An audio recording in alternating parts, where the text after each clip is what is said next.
Well, good morning, everyone. Welcome to our Saturday morning skills-based distributor training. This is Gregory Muscari up here in Bozeman, Montana, welcoming you. And every Saturday morning, we do these trainings and bringing you field leaders to share tips, scripts, strategies, and ideas to help you build your Lifeway business. And today we've got a very special guest. But we base these trainings on our 4-step proven plan of action: prepare, share, care, and enroll. And last week we did share, and we had a wonderful, sharing of ideas and information. Today it's about caring, and caring is really the follow-up, and the fortune and the friendship is in the follow-up. So I'm very excited to introduce to you our field leader that's going to be sharing his caring philosophies with you today is Dr. Thomas Aiken. And he is just an amazing individual. Besides being a classically trained medical doctor in neuroscience and behavioral psychiatry, I like to say, he came over from the other side because now he's a fully holistic practicing physician. He's advocating food as medicine, as an alternative to cancer therapy. And he's, bringing the belly bugs to take out the trash, about the brain gut connection.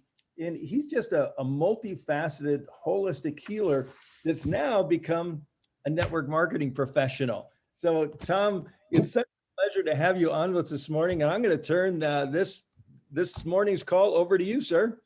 Well, thank you for your radiant words. And you've already said the most important thing. I wrote it down and I put an exclamation point and a smiley face on came over from the other side. That's what we're all doing here, right? That's what the follow-up and the caring is all about. It's true. It's true. So over to you, my friend. Yeah. So we're helping people be in the problem and find the solution. And sounds simple. It's hard work. Yeah. We all know what that's like. I'll just tell you just real quickly. I want to cover in about 20 minutes today, I hope. And I broke it down into 6 pieces. So this is about follow-up. And a lot of times when we hear the word follow-up and those ideas, we're thinking about what kind of calls can we make? How can we schedule Zooms? The actual content of the conversation. And I'll get to that, and it's important for sure. But there's a lot of work that's done before that to prepare both self and emotion and the emotional contact itself. And there's follow-up to the follow-up too. And I want to point to that. So, the first order of business is follow-up doesn't even exist as a concept on the table unless you shared in the first place, right? And again, we have some ideas attached to the word sharing. Am I speaking? I happen to be the one speaking here. I've already gotten a gift today just by speaking. And by the way, I have a ton of papers in front of me, so I apologize for what I think is probably too much preparation, right? And we can be guilty of that as well. When we've done that, though, we can come from the heart. And so I'm looking forward to being surprised. And I like the idea of being surprised by a contact when I'm talking to somebody, whether I know them or not, right? And it's even harder sometimes with our loved ones, with our friends and families, and longtime clients, people we know their habits, and it's hard to step into the place where we're ready to be surprised.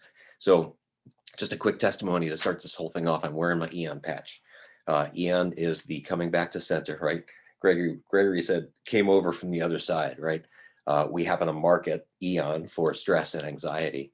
But it's fantastic for central nervous system, and it's fantastic for the entire neuromuscular system. And it's fantastic for that autonomic stability. And that autonomic stability really is what we're doing all day long. We're navigating the thing that we thought we were going to do.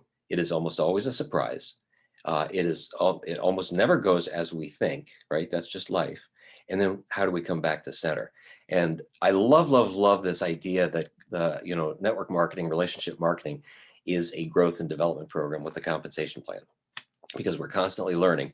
And I think when we know that at the core, we can share that with people, and we really can help them get in touch with the pain. I think a lot of folks, when they start to have a conversation about the structures of their lives, the habits of their lives, especially when we're listening from a place of wanting to make a difference. We want to be the hero, right? And we all are. Everybody on this call, by the way, you're a hero. Thank you for being here, and thank you for doing what we do. And a lot of times we want to swoop in real quick, right? But there's a place, there's a proper scene in the movie for the hero to come in, right? And the very first order of business is really to get a very profound sense of people's pain. And lots of people are in a lot of pain these days, right? So it's a pretty anxious time for folks. I think that's probably always true, but we definitely have a spotlight on it these past year or two. And so the idea that follow-up is on the table only when we share in the first place. And the concept of sharing isn't necessarily the speaking, right? Everybody here listening, I personally believe you are helping me co-create. Kai said it last week, great. I just watched the recording of last week's training, and he was talking about active listening. He said active listening. That's part of the creation process, right? The give and the take, it's a two-way street, and sometimes it's a multi-way street. And that active listening is a form of sharing, right? So when we put caring on the table, when we put the follow-up on the table, it's only because we've shared in the first place, right? Whether it's an active listening kind of a share, or whether it's actually saying something out loud that we want to follow up with. Toss the hat over the fence and then get over there, right? Connie did a great job. Connie and Ann did a fantastic job last week of talking about the skills-based methods of being able to connect with people on their terms, right? So you want to make sure that people know how to use the technology that we're going to connect with in the first place. Do they know how to actually get on a Zoom? If they don't, might not be a first place contact. Are they comfortable with a phone? Do they have a workable phone? If you send a text message, are they actually going to be able to get it and navigate it? These are just basic things. But then when we get to the place where we can hear their pain and their desire, then there's a little bit of a tease. Sometimes we can toss in a story. Want to reflect as well, right? You don't want the hero coming in too quickly. I can't tell you how many times, and I learned this years ago from watching beautiful healers listen to their clients, right? This is the power of the three-way call too, is sometimes we don't know how to do this, and we never really know how to do it, right? I got a great text from one of my colleagues and teammates this morning, and she said, I don't know how to stop myself from jumping in. And I said, that's beautiful. She's actually worked with me for about 10 years. So we've had this conversation. I said, that's beautiful. Isn't that the cash flow machine, right? Isn't the, I don't know, let me put you on the phone with somebody who does. Isn't that the phrase of the day, right? We keep presencing this idea, but I can't tell you how many times the waiting lets the person that we're talking to step into their own solution. And there's real power in that, right? Because almost everybody knows why we're calling. Almost everybody knows if we've had a touch point, they know what the call's about. And if you give them time rather than jumping into it, they'll bring it up and they'll say, I saw the such and such. Now, how do they see the such and such in the first place? So I wanted to talk about the back office just real quick. We have such fantastic apps. The InTouch app is fantastic. You have to make sure they know how to download it.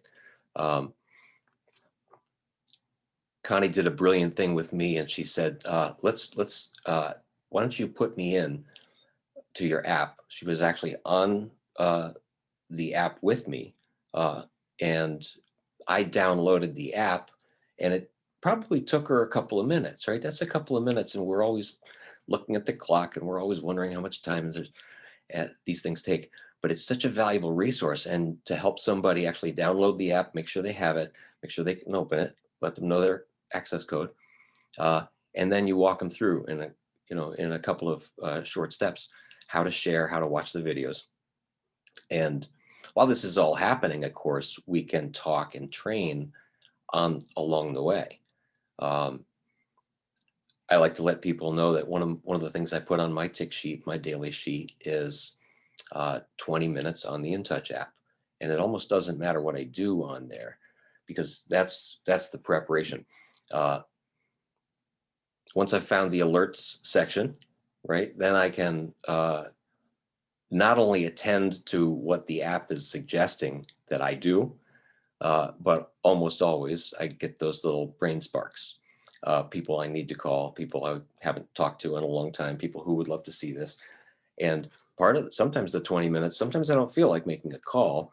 Sometimes it's very early in the morning when I've decided to do my 20 minutes or late at night.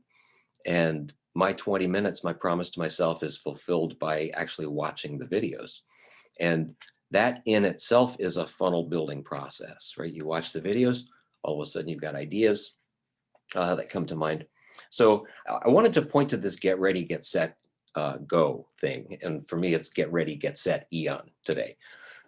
In that bringing back to center, this the quality of the initial share in the first place really is, since we are a well-being company and people are buying us, right? People are stepping in when they see an opportunity for themselves, whether that be for well-being or a cash flow situation, residual income, team building process, community building, conscious community, well-being community, whatever it is they're looking for. We are the representatives, right? And who we are. And one of the best ways to get ready to make contact is actually to not make contact when you're not 100%. And it takes a lot for me to do that. There are plenty of times where I don't feel 100%. I'm amazed with my life today compared to 20 years ago. And there are many, many times where I'm surprised that I've done what I did for 18 hours or six weeks or whatever it was, where I had the capacity. But there's plenty of times to take a nap. And if I'm not 100%, really, am I giving the person a gift, right? Am I the information? I'm an intellectual guy. I'm a cognitive guy. I like the brain. I like the information. I'm a scientist. I want the data, right? But in reality, if I deliver the data and I'm looking like this and I'm barely getting the words out, and it's barely, and the person's going, "Who is this guy talking about well-being?" Right? So we have a responsibility, I think, to ourselves. It's a respect conversation. If we're talking about conversion, we're talking about first contact. Did I have the mental clarity and discretion to choose the action I want to take to connect with the person I want to connect with? If the answer is yes, am I bringing myself there? And if I'm not, that's a disrespect for what I've chosen, right? If I chose this morning, hey, I'm going to call my old buddy from college later in the afternoon, and if I don't bring him what I was feeling earlier in the day when I made that choice, that's both a self-disrespect and it's a disrespecting of the gift, right? So if I have something to offer, I want to bring the integrity of my success with the thing that I say that I'm possibly going to let them know is the difference maker. So part of the emotional terrain of readiness is education on the apps, right? Education, we have so many videos. Get to know the nitty gritty 101.com website. I love that site, both for customers who almost always get lost in the testimonies, right? And they go over and they want to see the testimonies and then they start poking around. And again, you let people do things on their own time. And for distributors, it's a fantastic resource. That's all the follow-up stuff that happens after the yes. And I promise I'll get back to the conversation here. But one more thought on the follow-up, which is when the person is a yes to either attending to their own pain, stepping into an opportunity to try our technologies, or stepping into an opportunity to try our business, the conversation's not over, right? That's the conversation just begun. And I love getting on the back office. I love showing people on Zoom, if that's possible. If the enrollment conversation is on Zoom, part of what's about to be follow-up and real care-based colleagueship to me is showing people in the back office how I'm enrolling them. We're modeling the business, right? They don't need to even know that they're interested in the business, but we're always modeling the business. We're always reflecting our own capacities. So I enrolled them, walked them through that. I was shown how to do that, by the way. Ann and Connie and you guys, Gregory and Robin and Harris, were fantastic in the first month or two. And I probably put you guys on 30 calls, 30, probably my first 20 or 30 enrollments were a three-way, were team. And I still love doing that because it demonstrates the power of colleagueship and the kinds of support that people are stepping into. We all come with a certain kind of credibility, and if we let that be the part of the deliverable, rather than a tease into what's possible, then people think they have to be us, right? We have all different kinds of healers and incredibly successful people on this call with lots of different disciplines, and it can be intimidating to a lot of folks. I think, a lot of the caring is to take the focus off of ourselves. After we've heard the story, we can relate that to somebody else we know and say something like, I'd love to put you on the phone with so-and-so. And especially when a question comes up. Wanted to point to the challenges. I reached out to a couple of folks and asked them what their biggest challenges were in follow-up. One of them was, I don't feel versed well enough. I don't feel good enough, solid enough in the science, the technology, or how to explain these things. And again, there's the cha-ching, there's the magic opportunity to bridge. And one of the very best tools we have, and I hope I can keep it alive in myself, because we're never masters, right? No matter how comfortable we get with the technologies and the tools, we're never masters. One of the very best tools we have is, I don't know the best answer to that question right now. And if the phrase "I don't know" doesn't feel comfortable to you, you can say something like, I'd love to hear what Gregory would have to say about this. Or, what, Robin's actually going through this herself. I'd love to put you on the phone with Robin right now. She can get you the best answer quickly. I get to learn along with you, right? I say this to the client, the prospect, and say, I'd really like to hear how they would talk about this, because I'm always learning. And as fascinating and as many successes as I've seen already, I'm always learning, right? It's a powerful thing for people. And again, it's modeling the business. It's letting people know they don't have to have it figured out. Yes, we get paid to be well, right? As a well-being business model inside a network marketing model, we get paid to be well. And the better we are, the better we get paid, right? We also get paid to become well. And I think that's important too. Folks think, well, you know what? I'm not feeling great right now. I don't know that I have anything to say. That's also a great opportunity to hear their story and say, yeah, you know what? I have a friend who felt the same way. And a lot of folks do want to wait to share, but part of the healing paradigm is actually being able to speak your truth, right? A lot of us have held on to a lot of old stories for a long time, and we don't necessarily speak the truth with the kind of freedom. And in fact, I'm okay, right? A lot of folks will revert to I'm okay, even after they've been able to tell the story and they get to the place where they know you understand, and they're back to I'm okay. One of the reasons I have a pen in my hand almost all the time, first of all, I feel good. It's a well-being conversation to me. I actually like to write, right? So that's my personal well-being dynamic. But I also write down a lot of stuff, just like I wrote down Gregory's wisdom here. And it comes back to me. It also keeps me present to what they're saying. And it keeps my mind more on what's about them and what's in their arena of need. And then when we get to the place where I'm okay, right? Yeah, I hear you. Yeah, I guess I'm okay. Then I get to look back and say, oh yeah, well, I know somebody who actually got the feeling in its feet back. And yeah, I know a lot of folks just figure that the not sleeping through the night is the way it's going to be, right? Whatever it is that they've brought as an opportunity to comment, I get to give that back to them. It's huge. And when people hear that, you almost don't need to say anything else. There's another opportunity for space. Once you say, yeah, you know what, I had a great friend who I've known for years and years and years, and man, the guy works his tail off, and he just figured that that's the way it was. And thank God he finally found some new freedom. He actually used this Eon patch for a couple of days, and then he put X39 on for a couple of days. And not only is he sleeping better and having enough energy to work all day long, but he's back on the tennis courts at night. End of sentence, period.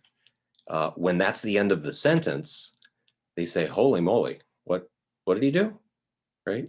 You give them the opportunity to, again, step in. One more idea on stepping in, by the way. We always talk about being engaged and matching. And again, Connie and Ann spoke this so brilliantly last week. Watch that recording from last week on how to match people's needs, right? And match their dynamics. And historically, we always teach, we take one step, they take one step. That's not the way it goes. We all know that. We take one step, they don't do anything. We take another step, they don't do anything. We take another step. And so you have to find your sweet spot there. But there's a sense of compassion, I think, that is bringing that next step. What I think is, not my business anymore after I've, quote, overworked with this guy, right? Bringing it one more time. And it's not about the information anymore, right? They know the information's in there. Again, they know why you're contacting them if that conversation has happened in the first place. And it can be about something else. And one of my favorite people in the world who I've worked with for 10 years, and she was actually a client for a long time, and she used the patches for a couple of months. And then she stopped communicating, which I thought was really strange. And had a conversation with her a couple of weeks ago, and she said, I just miss talking to you as a friend. And I realized that a lot of my conversation had shifted into the technology and into her well-being.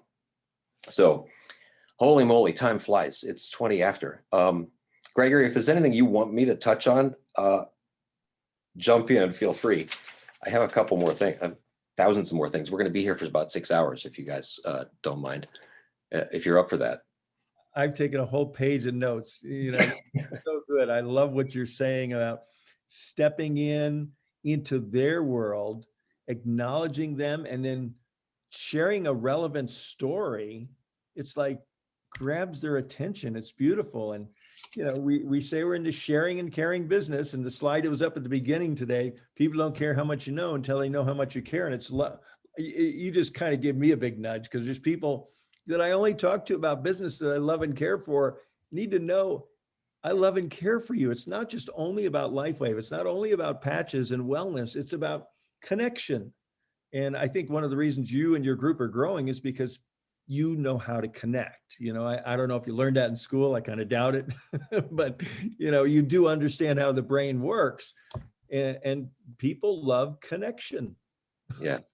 Yeah, no, I don't think any of us learned it in school. No matter what our discipline is, we all learned to be an expert and to deliver a message from the top down as if we got it covered, and we don't got it.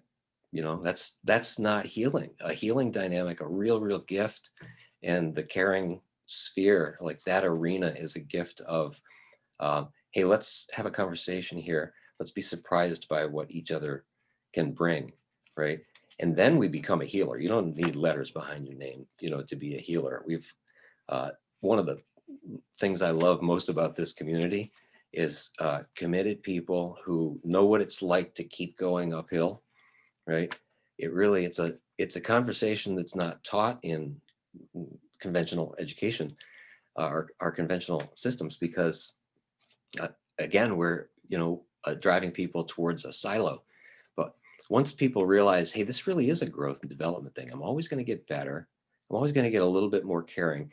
And I'm also going to give myself that sense of being able to look in the mirror, because most of the time people can't hear themselves, right? Our job is to be a mirror for them and reflect what they're offering. And we can do that very best thing for ourselves. We can look in the mirror and say, okay, where did I fail? Nothing wrong with failing, right? Where was the no meaningful to me, right? And sometimes the no, if we really can be with it, one of the other things I wanted to point to was that sense. Every once in a while, we run into people who are not miserable, right? Almost everybody's miserable on some level underneath, right? But I talked to a friend of mine, a well-connected jazz musician. She's amazing, and lives in New York, runs with all the big crowd and stuff. I had a conversation with her, and again, she's been part of my client network for many years. But when I ran into LifeWave about 6 months ago, I called her back up. I assumed she was going to be a slam dunk, right? She's been a yes to a lot of my other therapeutics for many years. Had a great conversation with her, and she said, "Yeah, this is fascinating. Sent her some stuff."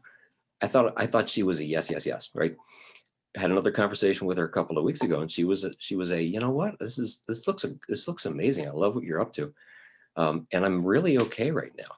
And I believed her. Like almost no, there's no such thing as a I shouldn't say there's no such thing. Almost every no we get is really an uninformed no, right? So the personal growth opportunity is to say, so where did I not give them the right answer, right? Because I do have something for them, right? We all know that feeling. We all know the feeling of, hey, I got the answer here. I am the hero, right? So where did I fail, right? Almost never is it a fully educated no, but she was a fully educated no. She had looked deeply. I knew she watched the videos. And as I talked to her about that, that no wasn't the end of the conversation. I didn't check the box and say, okay, see, I got work to do. Bye. 10 more minutes. I said, what did you like about that testimony page?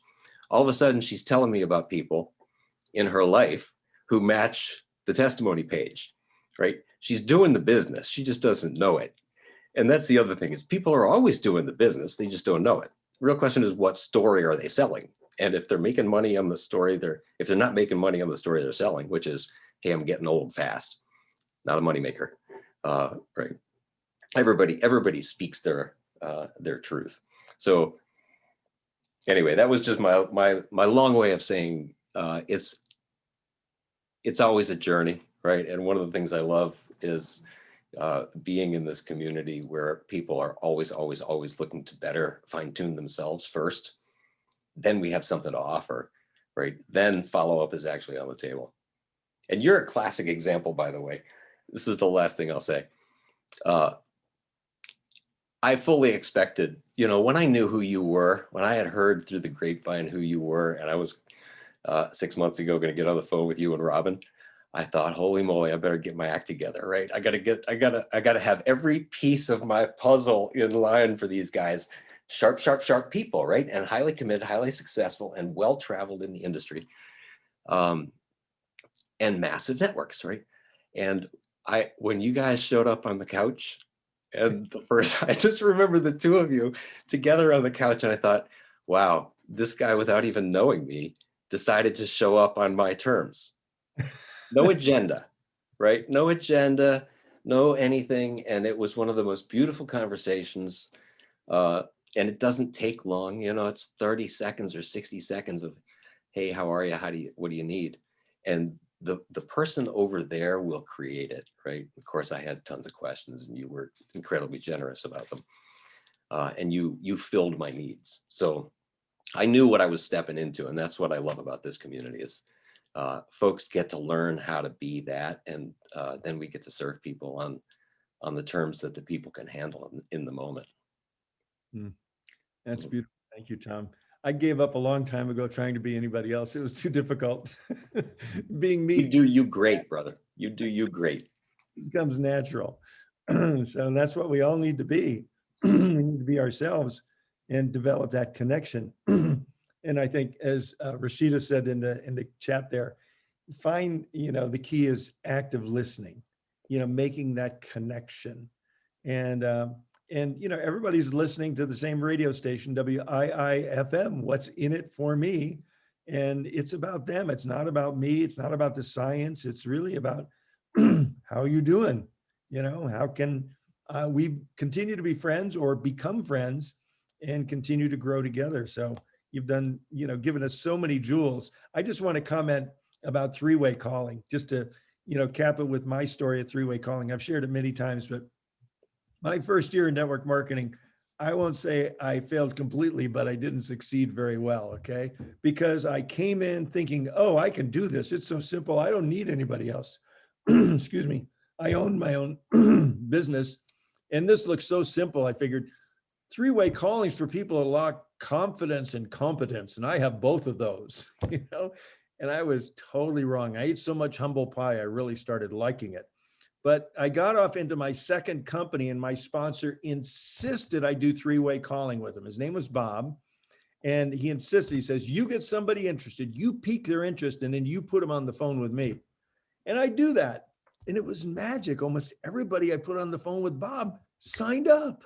It was like, whoa. And I had a buddy now. We were workout buddies. Bob, I got someone that's interested. And Bob would get on the phone and, 2-3 months down the road, I hardly called Bob anymore, because, now I was doing three-way calls with my people because I knew how to emulate Bob. I learned from Bob. And that second year, my experience in network marketing really blossomed. By the end of my third year, I was making more per month in network marketing than I ever made a year in small business ownership. And I owned my own life, it was beautiful. So thanks for the plug for network marketing. It's one of the most powerful and inexpensive tools that anyone could ever, use to build their business. And we're all looking for ways to have impact, right? It's actually, we all want to be better, and we want to be better for the purposes of making whatever our ecosystem is, family, institution, business, et cetera, better, making our nation better, making our planet better. And when we're well, then all of a sudden we have an interest and a capacity to create wellness around us. And it's a family game. It's a community game. Perfect business model.